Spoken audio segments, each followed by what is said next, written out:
महाराष्ट्र के अंदर बस का किराया बढ़ाए जाने की वजह से महाराष्ट्र के जलगांव के अंदर शिवसेना ठाकरे गट के पदाधिकारियों ने एसटी रोको आंदोलन किया। आपको बता दें कि बस किराए के अंदर 15% की बढ़ोतरी की गई है, जिसको लेकर शिवसेना ठाकरे गट के पदाधिकारियों ने एसटी रोको आंदोलन किया। एसटी रोको आंदोलन की वजह से काफ़ी लंबी लाइन एसटी की लग गई थी।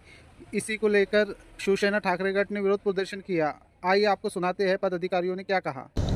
या सरकारला स्थापन करायला 2 महिने होत नाही, तोपर्यंत या सरकारने आपला अंग दाखवायला सुरुवात केली आणि काल परवा जी गरीब लोकांची रक्तवाहिनी आहे, गरीब लोकांना खेड्यापर्यंत शहरापासून तर खेड्यापर्यंत घेऊन जाणारी रक्तवाहिनी आहे एसटी, आणि त्या एसटीचे भाडेवाढ या सरकारने केलेले आहे। एकीकडे तुम्ही खैराती वाटतात आणि गोरगरीब लोकांचं जे वाहन आहे, गोरगरीब लोक ज्याच्या रक्तवाहिनी एसटीने प्रवास करतात त्या एसटीचे भाडेवाढ या सरकारने केलेले आहे।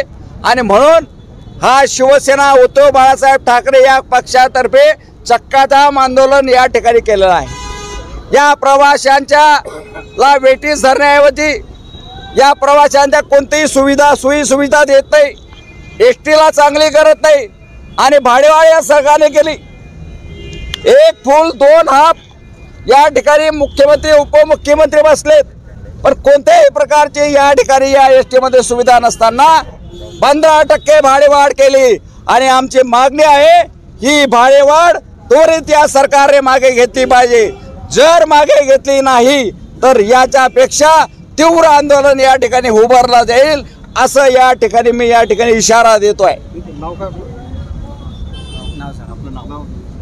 माझं नाव गुलाबराव वाघ, शिवसेना सहसंपर्क प्रमुख जळगाव जिल्हा।